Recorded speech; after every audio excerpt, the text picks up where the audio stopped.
दोस्तों, आज की कहानी है ननन जी आपको सब कुछ करके देते हैं। इसका मतलब ये नहीं है कि हम आपके पैसे और प्रॉपर्टी के भूखे हैं। दोस्तों, कहानी शुरू करने से पहले अगर हमारे चैनल को सब्सक्राइब नहीं किया हो तो कर लीजिए ताकि आपके पास पहुंचे हर नया वीडियो।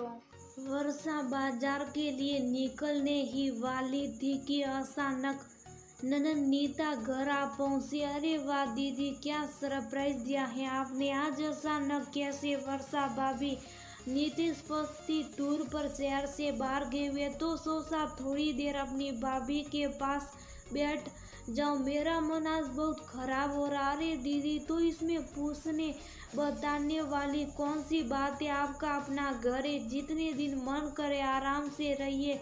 हाँ सही कहा भाभी, जरा बच्चों के लिए बॉर्नविटा वाला दूध और मेरे लिए कोल्ड कॉफी बना दो। हाँ अभी बनाती हूँ। वर्षा को बच्चों के लिए स्कूल ड्रेस स्टेशनरी लेने बाजार जाना था। अगले दिन मंगलवार था इसलिए आज नहीं गई तो परसों बच्चों को स्कूल में मुश्किल आ सकती थी। फिर भी कुछ सोच वह घर पर रुक गई। वह हमेशा ही अपनी ननन के आगे अपना हर काम ताक पर रख उसकी सेवा में जुट जाती थी। 3 बजे नीता का फोन बजा। हेलो, अरे तुमने मुझे पहले क्यों नहीं बताया? अब तो मैं अपनी भाभी के घर आ गई हूँ, कहते हुए अपना फोन गुस्से से पटक दिया।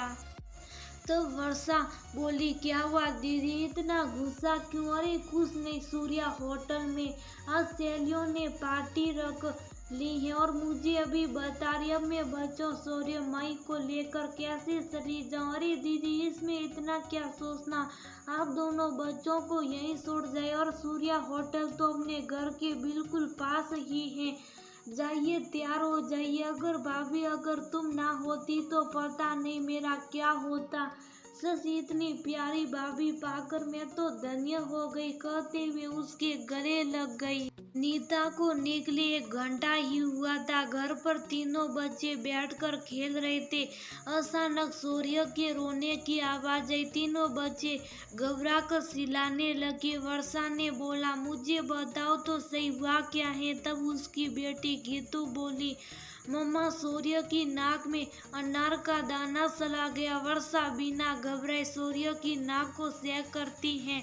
देखा तो दाना दिख रहा था। 12 साल की गीतू के हवाले माई घर बंद कर पास के डॉक्टर के पास लेकर गई। वहाँ डॉक्टर ने थोड़ी देर में उसकी नाक का दाना निकाल दिया, मगर डर के मारे सूर्य 5 वर्ष का मम्मा की रट लगाए रोए जा रहा था। बड़ी मुश्किल से चॉकलेट दिलाकर उसे चुप कराया। फिर वर्षा ने फैसला किया कि वो सीधा होटल जाकर सूर्य को छोड़कर आएगी।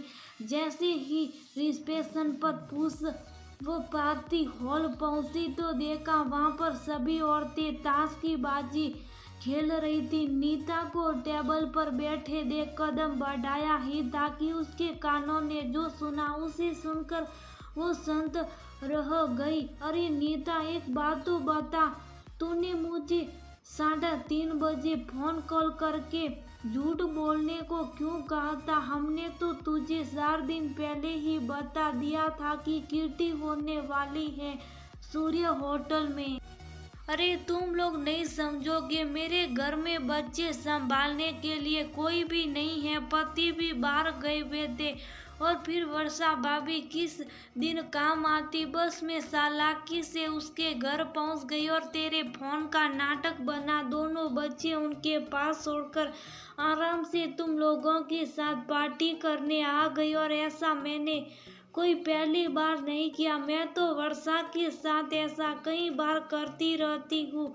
कुटिलता से मुस्कुराई। तो क्या तेरी भाभी को कुछ समझ में नहीं आता? इतनी पागल है क्या? सुना है नौकरी भी करती है।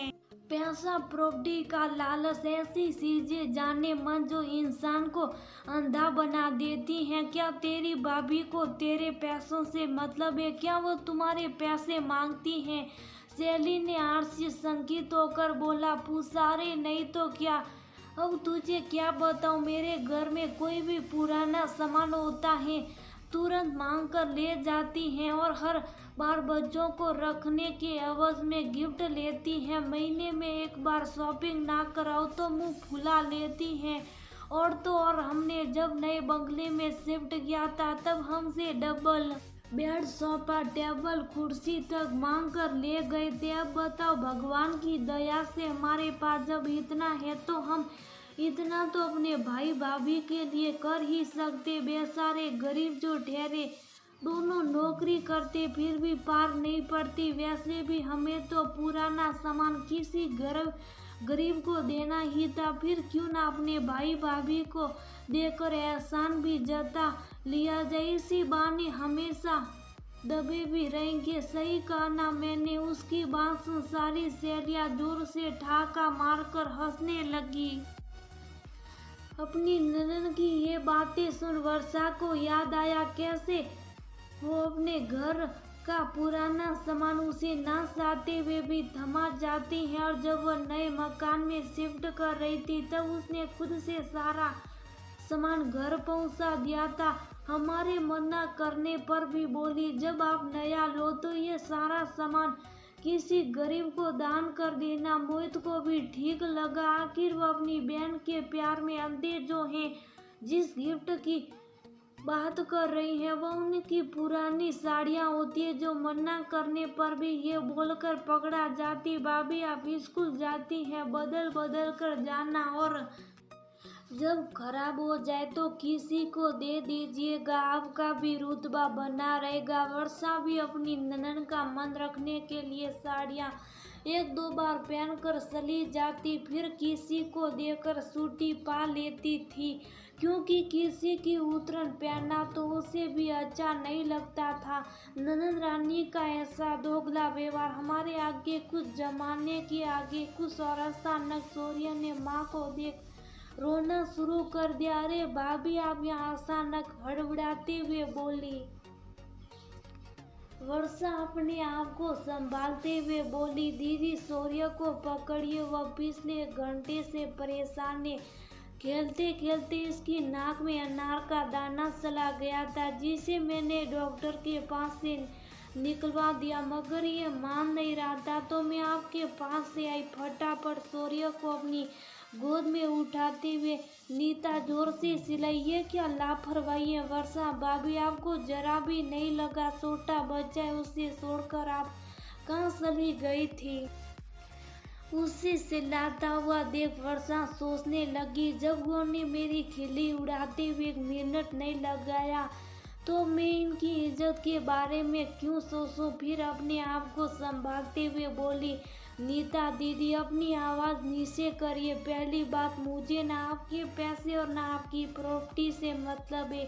अगर आज आप यहाँ तमाशा देखना ही चाहती हैं तो बच्चे से देखिए। अगर मुझे बच्चों का ध्यान रखना नहीं आता था तो अब शौर्य इतना बड़ा हो गया ये आपको पता नहीं चलता। बचपन से ही आप अपनी मटर गश्ती के बहाने से मेरी गोद में डाल दिया करती थी और अब आप मुझ पर लापरवाही का इल्ज़ाम ना ही लगाइए तो बेहतर है। दूसरा, आपके दिए हुए सामान को हम सिर्फ आपका प्यार और सम्मान समझकर रख लिया करते थे। हालांकि आपके भाई को भी ये सब पसंद नहीं था, बस यही सोचकर रह जाते थे कि आप उनकी बड़ी बहन हैं और आपका मान सम्मान करना हमारा फर्ज है। हम हर बार आपका सपोर्ट करते, चाहे बच्चे रखना हो या आपकी हर गृहस्थी के काम हो, आपको सब कुछ कर के देते हैं। इसका मतलब ये नहीं कि हम आपके पैसे और प्रॉपर्टी के भूखे हैं। आपके पास पैसा है